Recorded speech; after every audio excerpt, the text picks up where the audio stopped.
Donc c'est...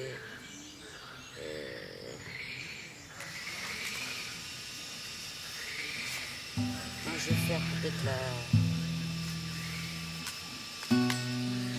la grue.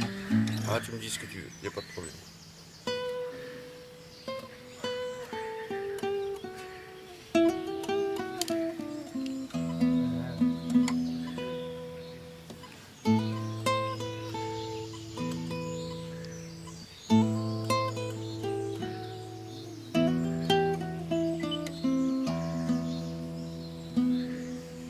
Regarde ça, le soleil se cache. C'est très bien, moi ça m'arrange.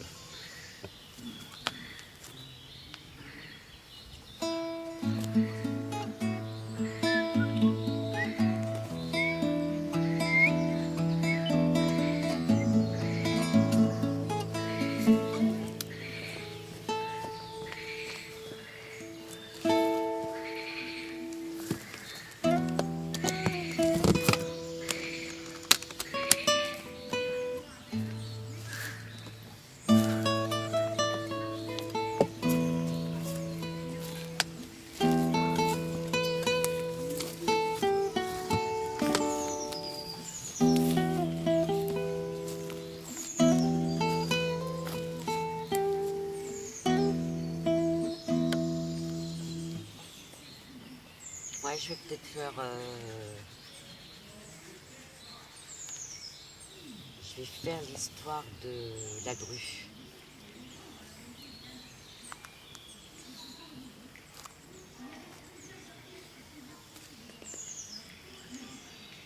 C'est l'histoire d'un homme qui marche, seul.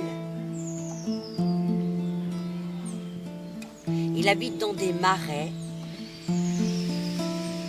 à l'entrée de l'île d'Oléron exactement. Et cet homme n'appartient à aucune famille de l'île d'Oléron. Alors il marche seul, juste pour oublier qu'il est seul. À force de marcher dans les marais, il connaît chaque murmure, chaque respiration, chaque souffle du vent, chaque brin d'herbe, il connaît. L'écho de ses pas, il connaît. Il marche. Lorsqu'il marche seul dans les marais, cet homme lève la tête. Il regarde les oiseaux.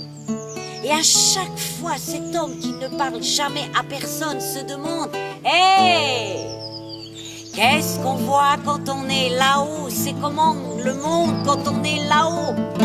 Qu'est-ce que vous voyez ?» Lui, il se sent juste si petit, plus petit qu'une petite fourmi. Qu'est-ce que vous voyez? Parmi les oiseaux, cet homme a une préférence. Ce sont les oiseaux migrateurs. Ils viennent de l'autre côté de la terre. Et parmi les oiseaux migrateurs, il adore les grues cendrées. Elles sont là, à grand V qui traverse le ciel, le cou tendu, le bec qui déchire l'air, les ailes déployées, elles sont là. Alors lui, au passage des grues cendrées, il s'immobilise, il lève le doigt.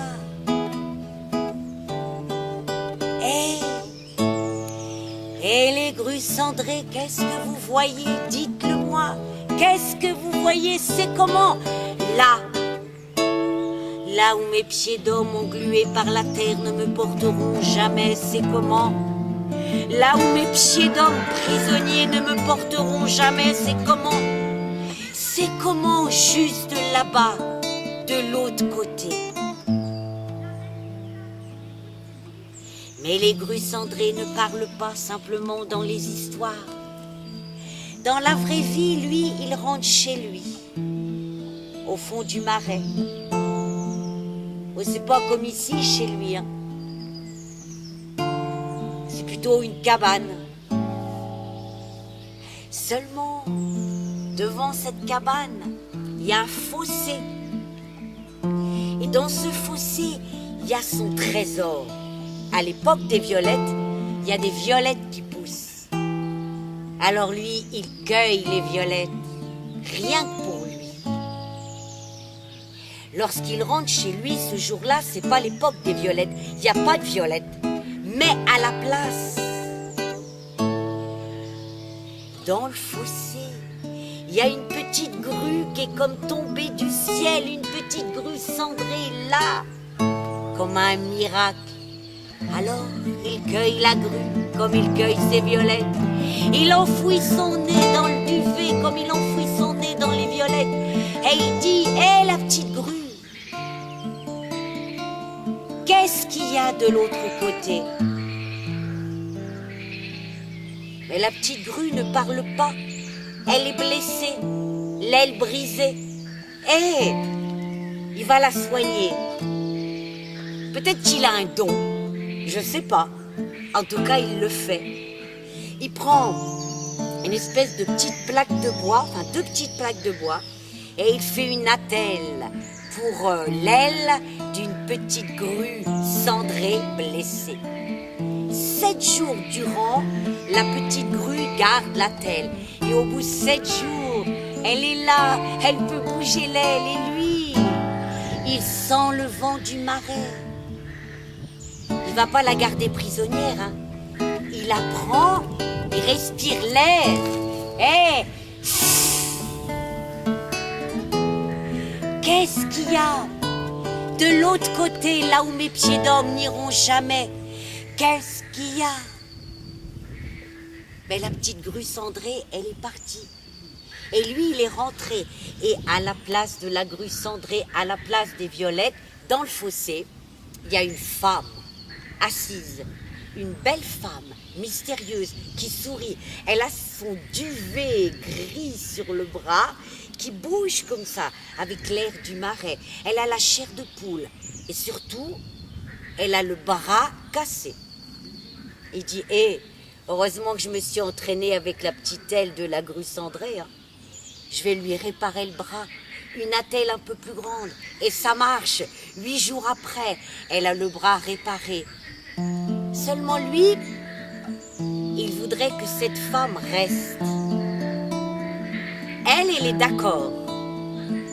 Mais lui, il n'ose pas lui demander. Il ne connaît pas l'usage du trouble. Elle s'impatiente. Et c'est elle qui se jette à l'eau et qui dit, si tu me demandes de rester, je te dis oui. Du coup, il n'a pas demandé, mais elle est restée. Alors depuis, ils marchent tous les deux dans les marais. Et tous les deux, ils regardent en haut. Mais ils n'osent pas demander à cette femme mystérieuse, qu'est-ce qu'il y a de l'autre côté?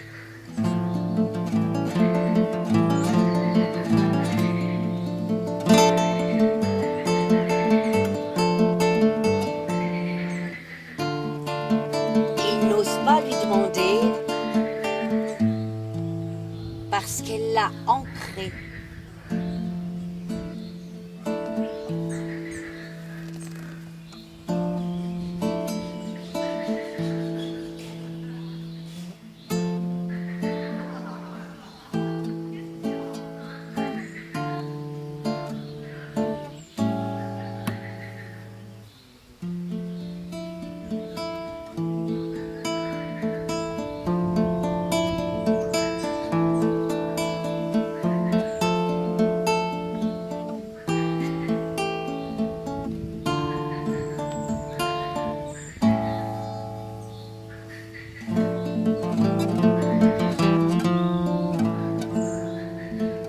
Ancré, puis aujourd'hui, c'est comme ça que j'ai envie que cette histoire finisse. Je les imagine tous les deux marchant côte à côte dans les marais.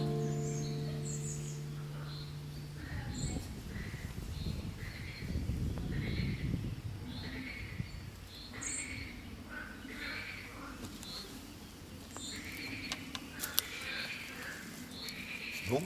J'avais pas envie Oui, de la faire partir. Ouais, mais j'en ai profité pour ça. Ouais, j'avais envie que ce soit ta guitare qui la fasse s'envoler. Bon. Vous restez.